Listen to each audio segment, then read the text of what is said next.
We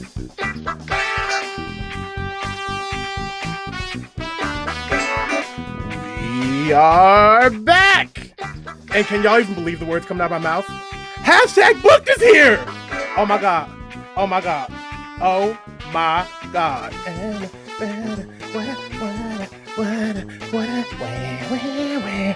Oh my god! People of the world and the Come Up universe. It's me, Nick, and this is the Come Up.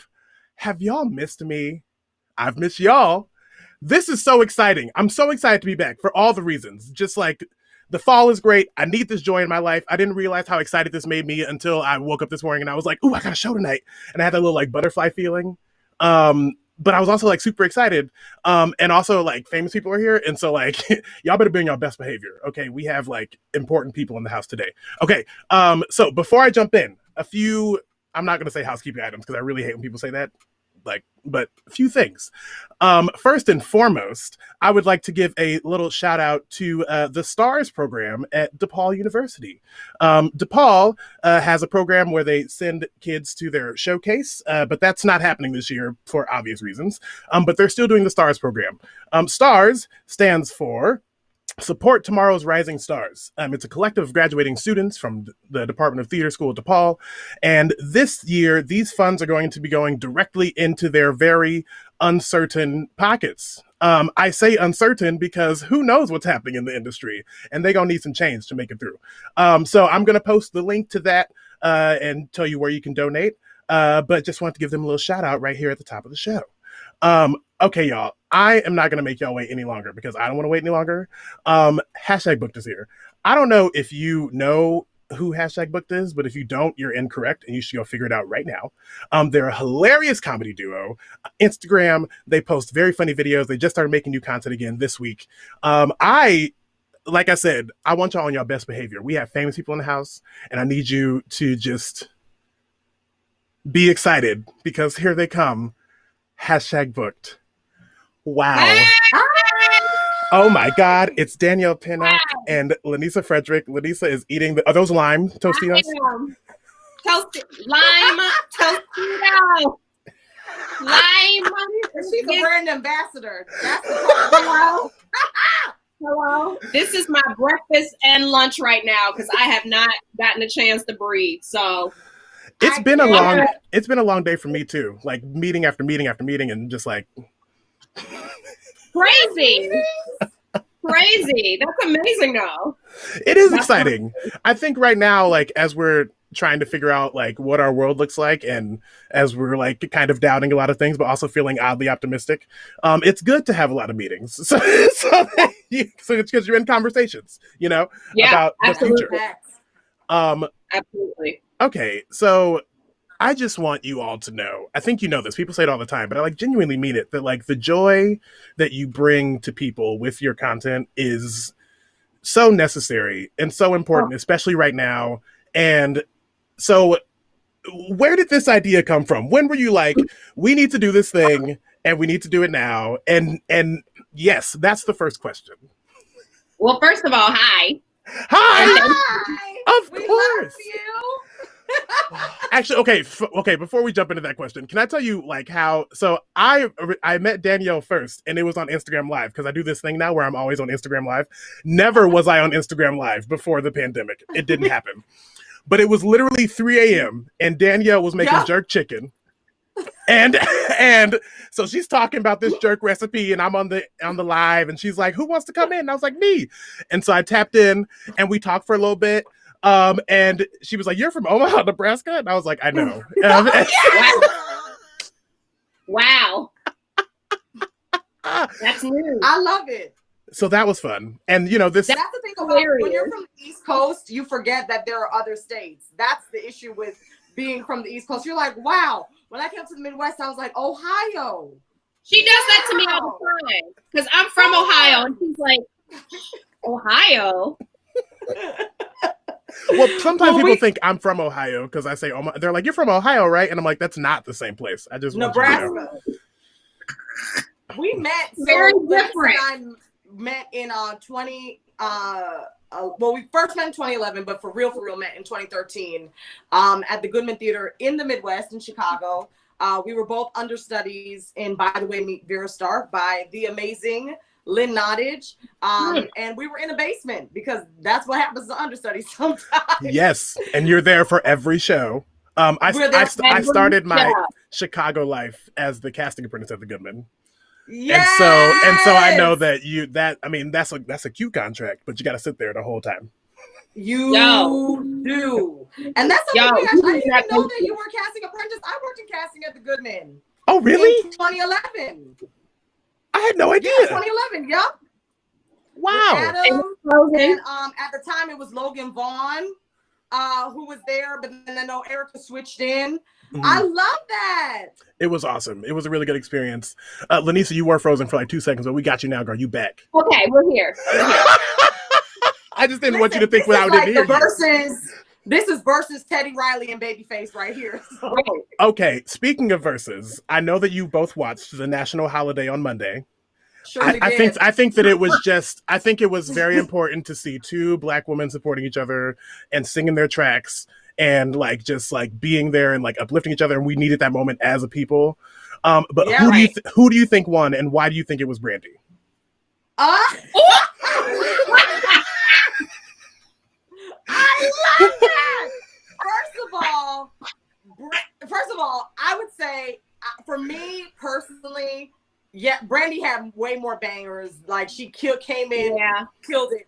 But y'all, like Monica also did great too. And I think for me, it was just great seeing both of these women back together again. And like every 90s spirit of mine was filled. Like from Brandy's little kitten heel she had on to the micro braids. I mean, I was living. She did bring back a micro braid look. She like brought us back the braids. She had the that we missed. Moesha journal. When she said I have my journal, I was like, Brandy's winning tonight. I was like, I'm sorry. Like she came ready. She came to win, actually. Came to win. And I wanted, honestly, I'll be honest, when I first started, my bougie ass was like, of course I'm Team Monica. And then I watched it and was like, sorry, sis, I gotta go to the other side. No, and the thing is, I'm team both of them. Mm-hmm. Oh, of course. Because Monica, listen, I Will Cry an Ocean for You, Space Jam soundtrack got me through. And I had just watched Space Jam on Saturday. So like I was going, like I was having a moment. But I was upset with them for that moment because how dare Brandy read that gorgeous poem and go into Missing You, which shout out to Set It Off, which is now available on Netflix. And then to then have Monica follow up with that For You I Will, like killed me. I was like, I'm too raw for this. I'm too raw. They took me out. That was the best church I've been to all year. Mm-hmm. The Monica and Brandy versus. It was phenomenal. Because we can't go to church. We can't go to church. Virtual. It was Bedside Baptist. That's what I We love Bedside Baptist. Oh, I'm usually I'm a member. I'm a card-carrying member. Paying into the building fund as we speak. Building fund in print. I was telling folks how important that versus moment was, one, because we've been waiting for that since the 1998 VMAs, but also like just Black folks thrive on fake controversy, like Brandy or Monica, sports, like, and nothing's funny right now. And so like we needed this, like, and it's probably going to last for another month of like, who won? Let me post this chart. I'm post this picture. Literally. Like, cause we need that. Like we as a people thrive on like having that sort of relationship with each other. And so I'm just super thankful that they did that. Like it was so much more medicine than I even thought I could get from that event. Yeah. They all so on point. Like when I think back to the Jill Scott and Erica. Ooh. That was a good one. That was healing. I have a question now, though. Like, where do we go from here? Like, we saw the verses of the time. I feel like this is like. To be honest, I think they're gonna have to revive Biggie and Tupac. That's all they could do next. Like, or Michael. I also saw Michael Jackson and Prince. Michael and Prince. See, that's the next verses I want to see. The Exhumed, the Heaven edition. Exactly. Exactly. Get to lock in on Zoom, y'all. Hit up Gabriel for the link. Literally. Not Okay, Gabriel, I'm not connecting Gabriel. Gabriel got bad Wi-Fi. Literally. Gabriel That's the scene I want to see. Right. Literally.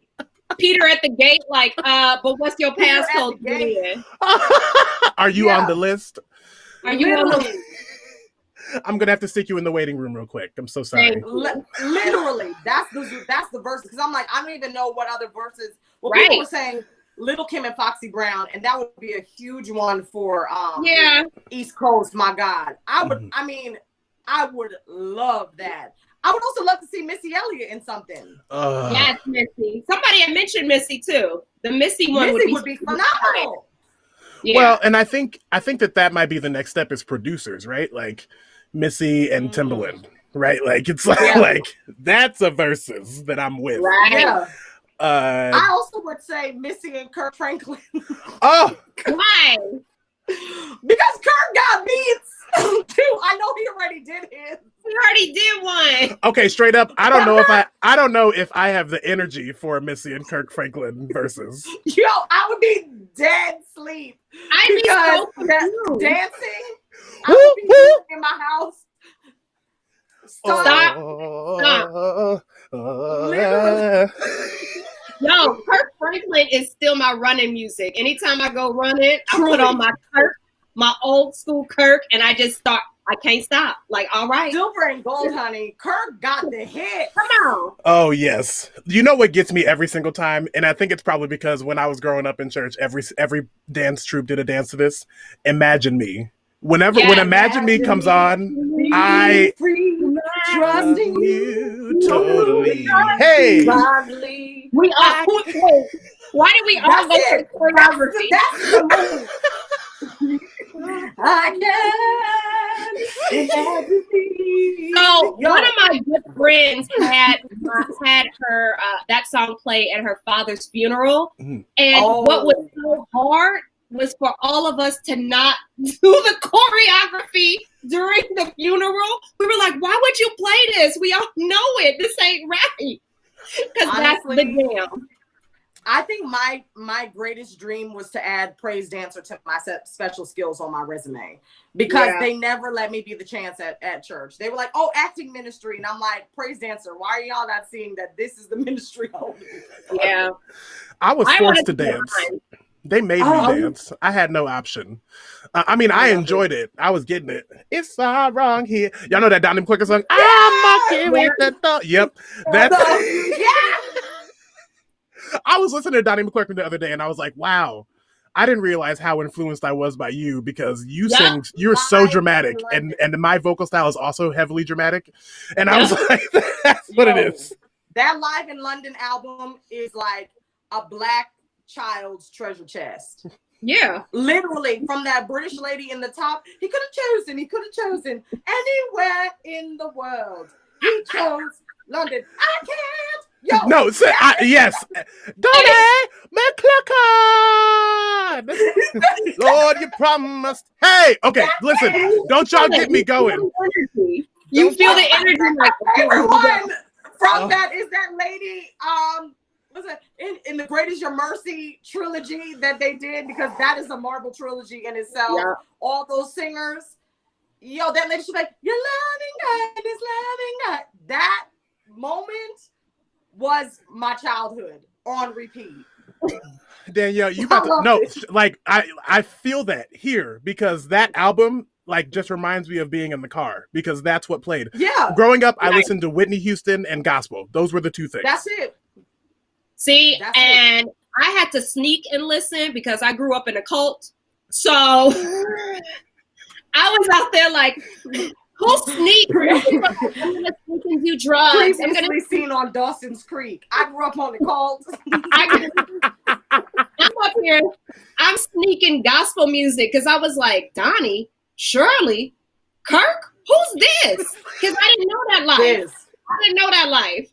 So then when I started sneaking in, my mama and they were like, all right, cool. Because we grew up with this. Fine. And it changed my whole life. Like, see, while you were sneaking in gospel, I was sneaking in like Jay-Z, Eminem, Da Brat, Little Kim. Yes. Yo, like just all Trina. I was thinking Trina was my fave. Trina was my Trick Daddy and Trina. That was my track. Daddy. Ooh. Memorized all of it. Y'all know them. Been to places I've been in. Been to friends that I've been. Come on. Pablo. How about that? See, now we're going into 106 and Park. You're giving us our dream that we never got to have, Nick. Sitting on this couch in 106 and Park. Never got to do it. Yay! That makes me happy. Okay, so this interview is going exactly how I thought it would. Run-on sentences, digression. It's the best. That's the vibe of the Come Up. You know, that's part of when I started this show. I've always wanted a daytime talk show. Like that's been my gig since forever. People are always like, "What's your end goal?" And I'd be like, "Daytime talk show host," and they would laugh, and I was like, "But I'm actually serious." And so when the opportunity came to start this, I was really adamant that this is a talk show. It is not a podcast. This is a talk show. And so one thing I always miss in daytime talk conversations, which is why I think I need to be in the landscape. If you are watching Ellen DeGeneres and your staff, I am here and I'm ready and available. But the reason is because I feel like it doesn't flow sometimes. Like it's like so rushy and like, let's get to the question. And it's like, but let's just chill. Let's just kick it. Like, let's just have a conversation. Exactly. But let me ask you a technology question. Am I freezing for real? Okay. So you are going in and out, like freezy, off freeze. I mean, if you want to leave and come back, we can try that. If you want, I freezing? You had a couple moments. You're fine. You had like one moment. Okay. You had like a moment. I feel like I'm full Teddy Riley right now. Girl, no, I think I win that right now. I'm seeing Lanisa in real time, and the blinks are live and in colors. So I was like, okay. Okay. So I mean, but like I said, the audio is always clear, and I can edit around the cue stuff, and it's gonna be cute. It's gonna be good. Don't worry. So my friends, oh my god, I can actually call you friends, and now we're like talking. This is fantastic. Look, they're going to Lanisa friends again. It's okay though. We gonna get you back, girl.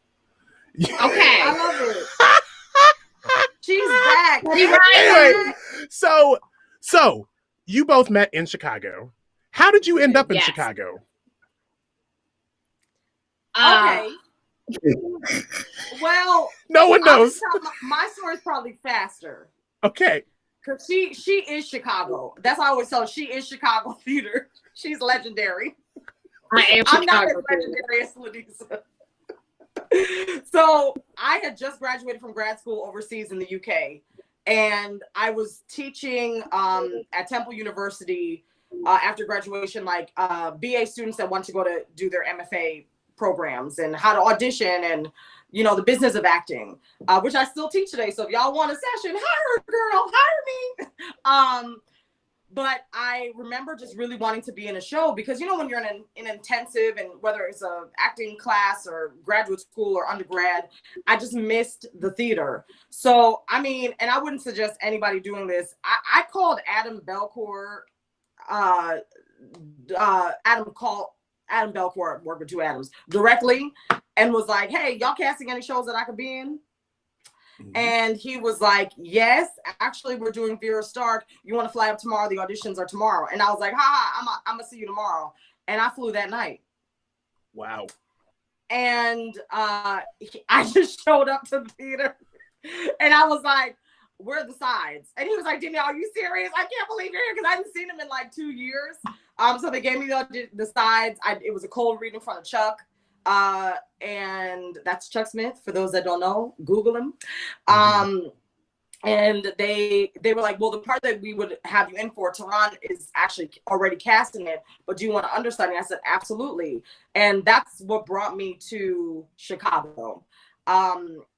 Everything that I got in my career all happened from a phone call. So if any advice I can give to any actors is like really just nipples to the wind, this stuff, and just be brave and, you know, start your podcast, write the cover letter, send the things in. Because from that job, I was then able to get representation with Stewart Talent just from a phone call, just being like, hi, I'm in this show. Mm-hmm. I don't know if y'all got anybody that wants to come see it, but I'm performing one night. Come see it, and they actually came and then signed me that night. Wow. So that was my Chicago story, and I was going back home to New York, and I was like, you know what? I think I want to move there because I love the theater. I still say to this day, Chicago actors are the most talented actors in the world. Just truly unmatched. And I was like, that's the energy that I want to have in my life for the next couple of years. Yeah. So that's what brought me there. And me and Lanisa, I mean, we've been friends really ever since, just kikiing and cutting up. I feel like people don't trust the cold call, or as I say now, the cold email. Like you, everything I've gotten was based on an email that was like, "Hi, you should talk to me for these reasons," and they were like, "Sure." Exactly. And then literally that's how I ended up working at PR Casting, like straight up. I just sent a series of emails, and Northlight was like, "We use an outside casting firm. Do you want to meet them?" And I was like, "Sure." And then I did, and then I had a job. It was wild. I don't get it, but here we are. Oh my God, our friend is back. Hey, girl. I swear. Listen, it's okay. I feel like if something didn't go wrong, people would be like, "This ain't the come up." So I'm very happy that happened. Look, this spectrum ain't no joke. This spectrum. No, that's the thing, because you know it's rough in LA. The Wi-Fi is so horrible. Oh, Spectrum. Oh, that's what the Wi-Fi is called. I was like, Spectrum, because I got Spectrum too. Yeah. And it's a monopoly. So if your building has that, that's all you can have. Yeah. You can't even, for my building, I can't even get anything else. So I'm like, but Spectrum, you're not too bad in case you want to hire us for a commercial. We just stressed right now. If y'all want to hire a Spectrum, we're available for hire. Can I get some faster Wi-Fi then? I know, but maybe that's what will happen when we book the commercial. They be like, "We got the secret Wi-Fi. We got come you. get the Hit up Gabriel. He got it." So Lanisa, what's your Chicago journey? Oh my God. I love that Danielle was like, I'll start because Lanisa started in Chicago in 1904. No, I didn't say all that. I said you're legendary. I chose the words. Word usage. But you are the Maya Angelou of Chicago, though. You so silly. I know why. Before you answer that, did you see somebody call Brandy Moesha Angelou in the comments?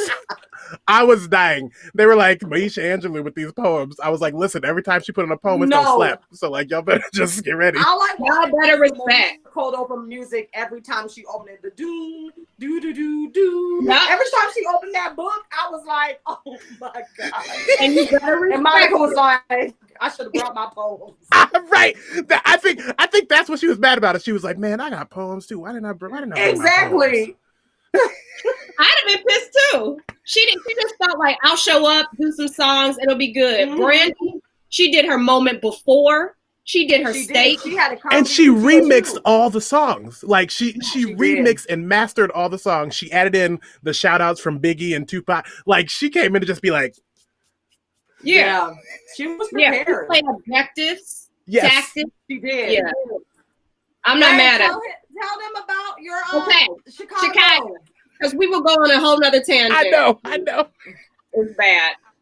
So I came to Chicago when I started Loyola University because that's where I got my undergrad degree.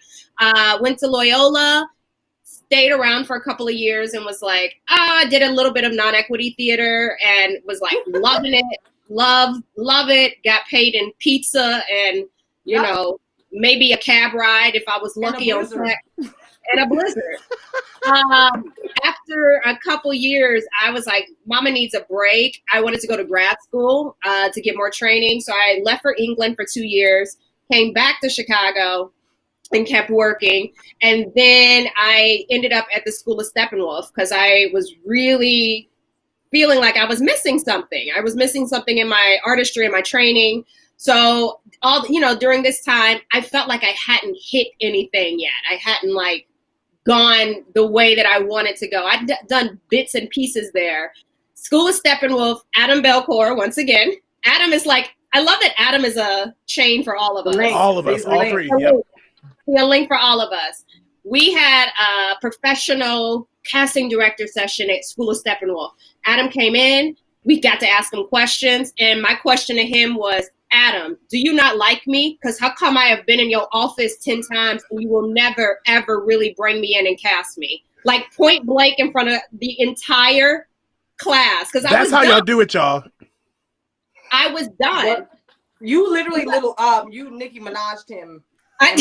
Adam, what's good? What's good? I did. Literally. And you know, poor Adam. You know, I know. Adam. He was like, oh wow. Yeah.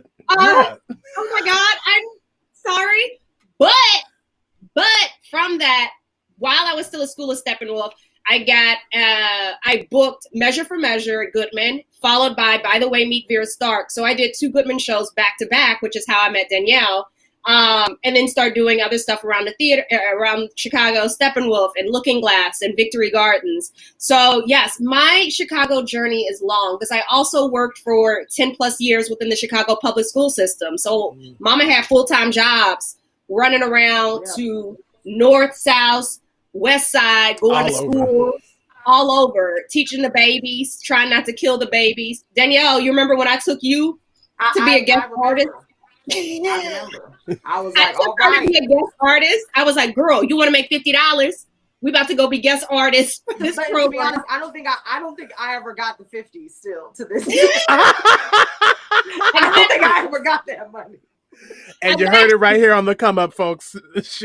Danielle wants her $50. My bad. Venmo. My bad. But yes, I find it interesting that you both went to grad school in London. What was we can start with Lanisa this time. What was your reason for going to London? It was a pure accident. When I think back about how ignorant I was about graduate school, I feel like I had no guidance there, but I knew of the Erdus. I had heard of Erdus. Mm-hmm. I knew that they were at the Palmer House Hotel in Chicago. And I was like, I'm going to audition for Juilliard. Let's go see what that's about. So I went, I auditioned for Juilliard, and I had a callback, and callbacks were later on that day.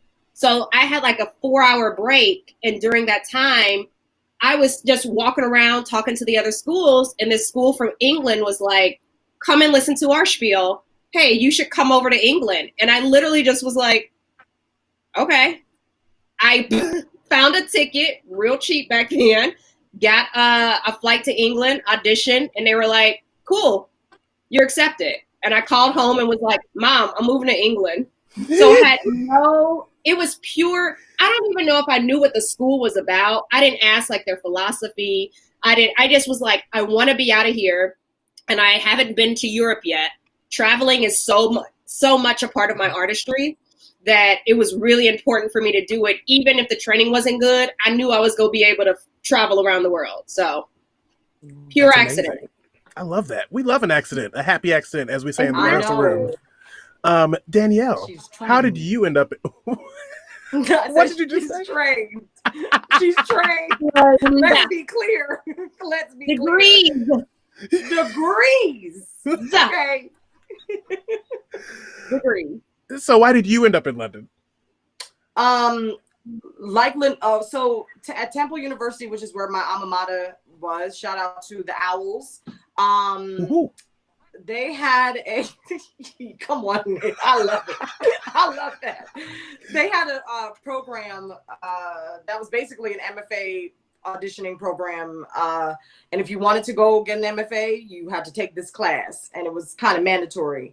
So at that time, I was the director. That's what the hilarious thing about all of this is, like, my degree at Temple is in directing, but I got some really incredible acting opportunities whilst I was there. Like my second year, I was in this like college production about the war in Iraq, and a Broadway producer found the show and pulled us all out of school for a year and a half. So we then had tutors. And we went off Broadway at the Barrow Street Theater. We went to Edinburgh for the full 30 days of the festival. Long Wharf in Connecticut. So like, I got the professional experience as an actor very quickly. And and in tandem with like working as a casting director, like helping as Cindy Toll. I was working in Cindy Tolan casting at that time as well too. So it was just a beautiful meld of God, the universe coming together. But after all those shows were done, I was like, okay, well, do I want to be an actor or do I want to be a director? I'm not really sure what path I want to take.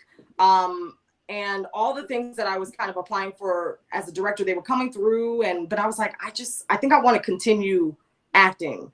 So I took this class and I'd gone to a few programs, and Royal Birmingham Conservatoire, it was just like Lisa said, a free audition. They did their spiel. I was like, okay, but I had my NYU audition, so let me just do this real fast and call it quits. 3 of the programs that I ended up getting like final callbacks to or even accepted. One of them, which is hilarious, I got a final callback to, and I won't name the school, but they actually told me that I was too fat for the program. Name the school. Who said it? I'm not going to name them because what does it rhyme with? Hilarious. They recently called me. You, Nick. They told me I was too fat for the program. They're like, oh yeah, you're kind of like, you can play all these, but we can't pair you up with anyone romantically. We're doing August Wilson. I said, there's no fat people in August Wilson. I'm like, come on now. Wait, they're doing August Wilson? That don't make no sense. See, they just... Like, literally, they're like, you can't really be the lead. Like, I don't know. I was like, well, cast me as Aunt Esther. Like, let's be clear. But they recently, they just hit me up and they're like, hey, can you teach a master class to our 3rd year MFA students? And I was like, how the wheels turn. Right. So I will not name them, but I will air that little piece out. But there was this British school, and they said it was a 1-year program, which was perfect for me. And for them, it was between NYU and that school, and NYU was not providing any scholarship at all. Right. And my mom was like, it doesn't make any sense for you to literally live like 8 blocks away from this school, paying $60,000 a year. She's like, you're going to be in traumatic debt. So I decided to go overseas, and it was the best decision of my life because that program allowed me to literally do whatever I wanted. They cast me as the leads, even though I am fat. You know what I mean? I got like the practice that I needed in those roles, from classical text to contemporary. They also allowed me to like do a deep dive and study for my dissertation on documentary theater. So I was allowed to workshop with Anna Deavere Smith while I was there. Cecily Berry, Kirsten Linklater. So like I got the bet. Like we also had like a program in workshop with the Royal Shakespeare Company. So like I got the best training that I ever needed. Also met my husband. So like, and we've been together since literally 2011.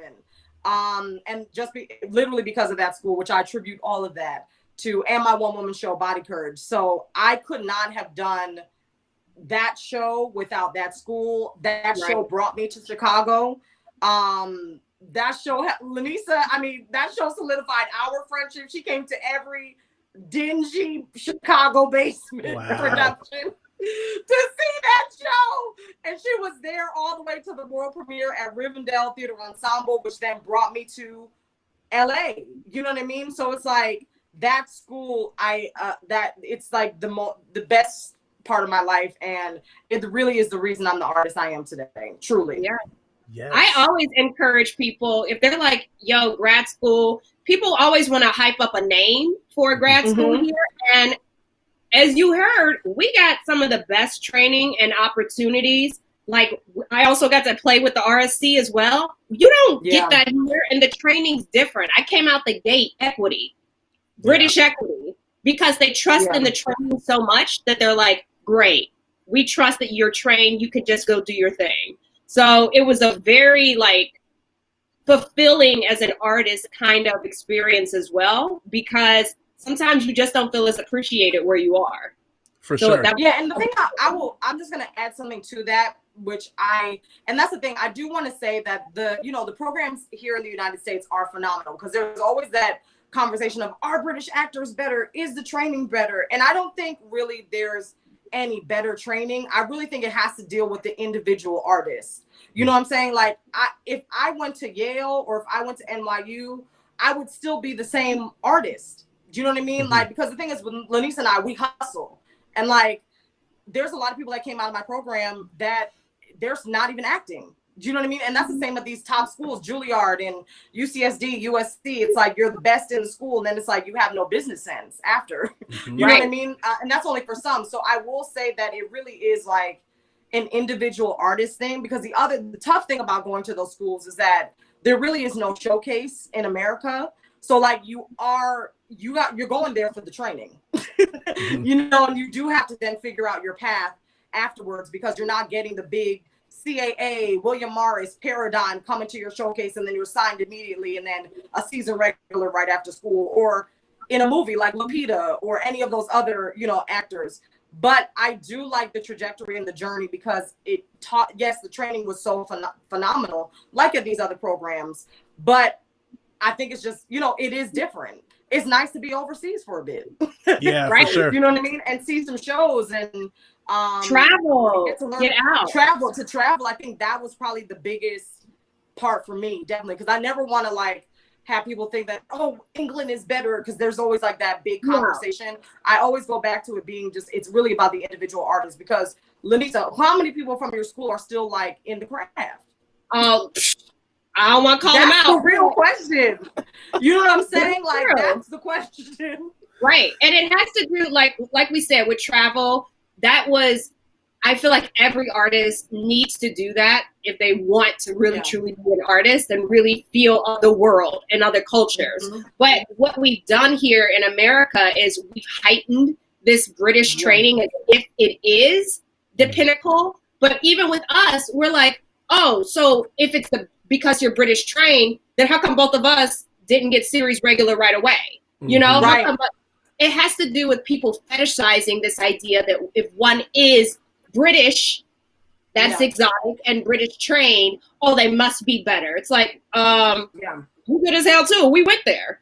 So and then the other fold of that is like TV. Nobody cares, regardless. Exactly. They're like, are you reading the sides or not? They're like, are you? It's funny you say that, because that's something I learned working TV and film casting, is that like they're like at PR, we do a really great job of working with the actors and like making sure that everyone gets a good take, because that's our job. Like we want to make sure that everyone has space to succeed, because we didn't bring you here to do the first read and say, okay, bye. Like, no, like we think you be successful. So we want you to be successful in your audition. But then there's that person that like you coach and you do like, you somehow end up doing a bunch of takes, and then you send them, and then they're like, we want to book them. And we're like, okay, hold on. It's going to be a tough time on set. Right. Yeah, it's going to be a tough, and we won't be there to hold their hand. But you know, that's just that is the industry. And that's, you know, it's not so much theater, but it is very much TV and film, where it really is anybody's game. Yeah. Like I can be in an audition with the entire cast of Living Single and a content creator who's never acted in their life but has 2 million followers. That and me being somewhere in the middle. You know what I'm saying? So like that's the thing. It truly is anybody's game. And it's hard, because it's like, me and Lanisa, we talk about this all the time, where it's like the expectation is when you go to college that you're going to come out, you're going to be successful. You go to grad school, you're going to come out and be successful. But what does that mean when you have a theater degree? What does that mean? You know what I mean? What does that mean when you're in the performing arts? And our trajectory it's never stable. That's the thing. It always heightens up every single, it truly is a ladder, like an unlimited ladder. Because as soon as you hit a point as well, you might think like, oh, I got an agent. Great. I got a guest star role. And then you start thinking like, oh my God, now there's another level that I got to reach. Like it doesn't.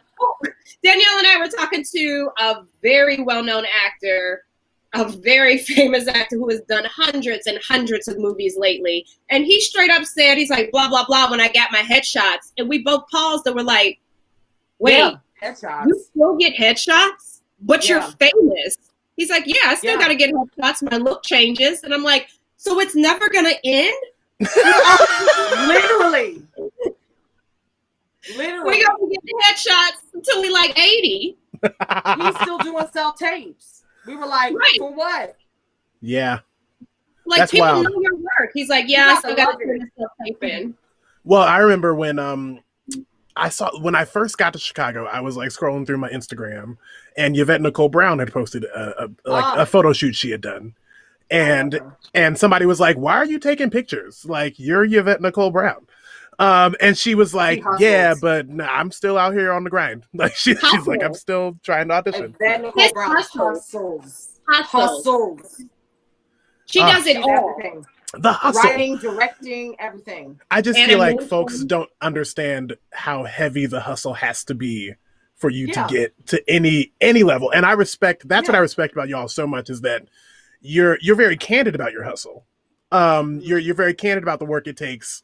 And then like even creating a platform like #booked, where you're able to make your own content, you're able to get your voice out there, and it's literally exploded. Like in my mind, like I'm like, Hollywood is here tonight, y'all. This is a big event. So the first question that we never got to, what was the inspiration for #booked? And are you shocked at the response that it's gotten? I think so. Yeah. Definitely. I see myself freezing, and my brain is like, does that mean that my mouth is frozen? I know. Listen, it's okay. We hear you. We feel you. I feel bad for you because I don't know why it's playing you so hard. It's literally only when you start talking. Like, it's the most disrespectful. I don't know I feel like it's a sound. It's all good. But no, grateful and also just very shocked about where it went, because it started, honestly, in Danielle's apartment. We might have had a cocktail or two. Danielle had our 3. I was Team Android then, so we couldn't even figure out how to shoot a video. Don't forget. Listen, I'm still Team Android. Okay, this is LG. Shout out to LG. Never forget. So I couldn't even figure out how to turn on my daggone video. So Danielle's broken iPhone, she's like, I got this. And we had been joking 2-part. We have been joking about the fact that all of us have cardigans. Every woman of a certain age, you better have a cardigan for your audition, because that's what you got to have. Especially for like a young mom audition. Mm-hmm. Put on that cardigan. So we were joking like, yeah, I got like 12 cardigans and they all different colors and da-da-da-da-da. We were also joking like just on social media, like the amount of people, they didn't have this. We were thinking like, what if in the 80s they had Instagram or Facebook? Yeah. They didn't have that. So how do you humble brag that you are? How do you humble brag? Mm-hmm. How did they do that? Right. It's like, how do you facts? Did you use your beeper? I booked it. Right. Accidentally faxing cast lists. You're like, oh no. Sorry. I was not supposed to send that to you. My bad. But did you see? Right. Literally. In the trades. I saw it in the trades. You booked it. And how long would it take? How long would that take for the news to come out? So we were cracking up about that because people are very instant right now. It's like, all right, booked it, did that. So we put those 2 ideas together with a cocktail or 3. And honestly, was just like, let's just shoot something. Let's just get the story out there and see what happens. Not even thinking, honestly, for me at least, I was not thinking it would be where it is now. I was just like, I had just moved to LA. I don't know that many people. Danielle's my fam. I'm not booking nothing right now. Let's put out some content. The end. Yeah. I love it. Yeah. I love it so much. And that's what I love about it is that, it's just hilarious. Like that Adele video, I keep watching it because y'all are ignorant. Lanisa, is it that little thing? As well as that little back roll? No. Lanisa did. My mom still. Danielle is a fool. Danielle texted me and was like, hey, Adele spoof, go. You in? Yeah. Like, our conversations be short. In? Yeah. Spoof, cool. All right. The end. Backup dancer. She was like, yeah. Killed it. Just did it. It was amazing. And then the one you released before that of the college, like, it's just like that. That's what I love about it, is that like it's filled with commentary. It's having a discussion which we need to be doing. It's hilarious. But it's simple. Like they're short, they're digestible, like, and you can just watch it and send it to everybody and be like, look at these fools. This is so great. Like, it's just perfect. And like I genuinely, like, I know that it brings you a lot of joy, and I know that people tell you that it brings joy, but it really, like, especially right now, like, Lord, like, it's so necessary. It's so necessary. There's a lot going on right now. Yeah, there is. A lot going on. There's so much going on. And so but it does bring us joy to see people laughing. And I mean, it truly has been one of my greatest joys, like working on this project and working on it with one of my really, really closest friends and just laughing. I mean, if y'all even saw like the behind the scenes of us even trying to get through some of these sketches, like we can't even handle it. Like we're just laughing the whole the time. It's so fun. It really is. I'm obsessed. Yeah, we got to actually be and hang out and see each other for the first time in forever this past weekend because we all got COVID tested. We all got our test. Yeah. And that the feeling of what it feels like, the joy of being able to just record and kiki, and it felt so good. I was like, oh shit, I missed this. I missed this. I'd forgotten because we just been drive, go, forgetting that we need that connection. You need that. So. I have a very important question for you. Something's gone left. You have to leave your parents' home, and they're going to send you to live with a Black sitcom family. Where are you going? Fresh Prince. Fresh Prince. You know what? I'm kind of nervous to do Fresh Prince because I probably would have came out there pregnant, though, because Will was so fine. Like I would have left and then been pregnant in the first. I would have been pregnant. Is there a problem with that? In the pool house. I'm leaving. In that pool house. Stop it. In that, I would have been like, "Hey, Will, what's up?" But is there a problem? I think that's great. Listen, get entangled however you can. You need to get entangled however you can. Danielle, that would have been an early entanglement, and that's okay. Yeah, and I would have literally seemed to be like, I'm like, Omari, come over here, say hi to your dad. Why is his name Omari? Right, I was like, why not? But why? Like, I was like, who's Omari? Right, I was like, oh. You know, it's like she read something. I feel like my character probably was like a little Hotep too. So she'd be like, she's just like really like that's his name. Yeah. Now, but wait, would it be with dark skinned Viv or light skinned Viv Lowe that you were in? Oh. I'm scared of I'm scared of the original Viv in real time though. She probably would whoop my ass if I came back with a pregnancy test. She would have been upset. I feel like the other Viv would have been like, all right, we'll figure it out. But I don't know. She would have had a conversation. She would have had a after school special conversation with you. No, she would have. And Jazzy Jeff would have been there with the glasses and been like, yo, can I be the godfather? That's this is crazy. Yeah. This is crazy. Literally. That's it. So is that where you're going, Danielle? So do you want to go to that house? Or? Okay, so if I'm not trying to get pregnant,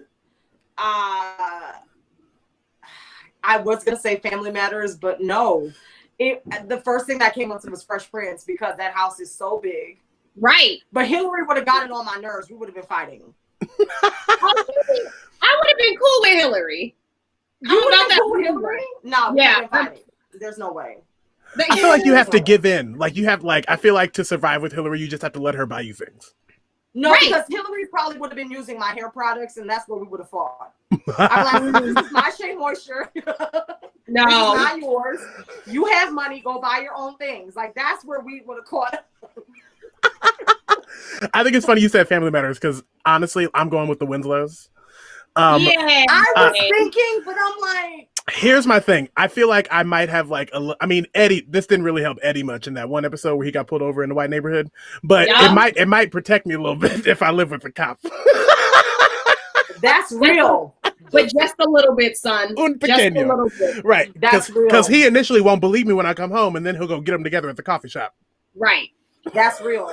That's so real. Yeah, I really would have been in the Fresh Prince though, but it really was. I would have gone because of Will.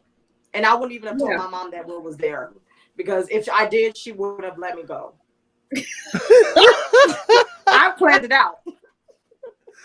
Oh my God. Friends, can you even believe it's almost been, it's 6:52. We've been talking for almost an hour. This is incredible. Wow. I'm so happy that you came and did this today. Like, I don't care what y'all say, like, y'all are stars in my eyes. And so this is a huge moment for me and for this little show. And so thank you so much for being here. Thank you. I'm actually not going to wrap this thing up because I'm going to play a little song. But if you want to stick around for that, I'll come chat with you after this is over. Yes! All righty, bye, friends. Hashtag booked, everyone. Ah! It happened. Y'all, I've been nervous about the interview. I was like, oh God. But it went well. It went really well. They're so great. Something I forgot to say before I started. I've edited my Patreon a little bit. So I got rid of the $20 level because wasn't nobody gonna do that. And now there's a $3 level. So for $3, you can be a patron to me, $3 a month. And you get my hot takes, which are my little hot topic situations that play on WJMS. If you're not aware, WJMS is the radio station where I am live every Tuesday at 1 p.m. Eastern, 12 p.m. Central, 10 o'clock on the West Coast. So yeah, you can check me out there live. But if you miss it, if you join my Patreon, you can get my hot takes in your email or on the Patreon page. So with that being said, as I said, I have something I want to share with y'all. The world has been going through a lot. I've been thinking a lot. And I'm trying to find ways to keep my creative juices flowing and to express myself. And I've found GarageBand, and I've literally just started playing with music and just like building songs and stuff. And this song came out of me a couple weeks ago, and it just keeps getting more relevant every day. So to close out this wonderful fall premiere of The Come Up, I would love to share with you the world premiere of the lyric video of a song I call Hero. See y'all next week.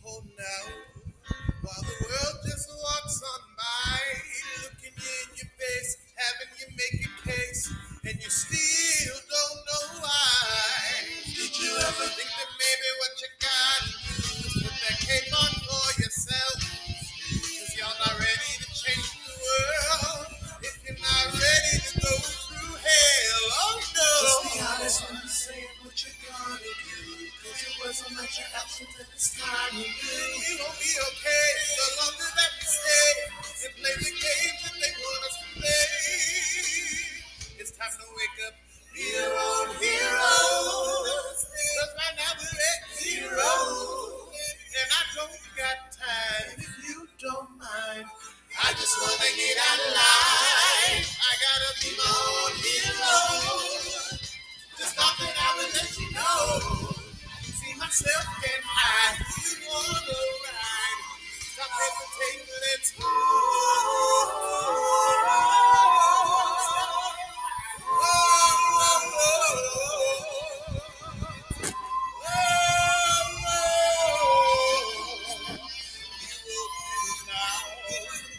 What's really coming out?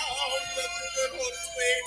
No time for masturbating. You're satisfied, but who does that help? Did you ever think that maybe what you gotta do to not get stronger on? Is take a step back, realize that you're in this fight alone. Just be honest when you say what you gotta do. Wasn't like your actions at this time you knew. We won't be okay the longer that we stay and play the games that they want us to play. It's time to wake up, be your own hero. Cause right now we're at zero. And I don't got time if you don't mind. I just wanna get out alive. Be my own hero. Just thought that I would let you know. Yeah, do you wanna ride? Stop hesitating, let's go.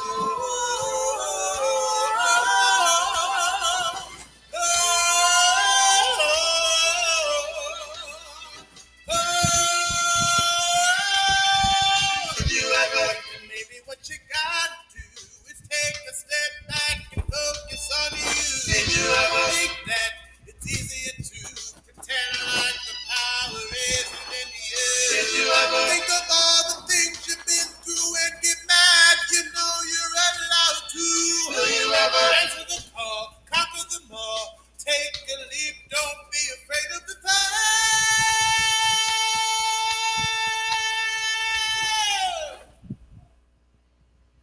It's time to wake up.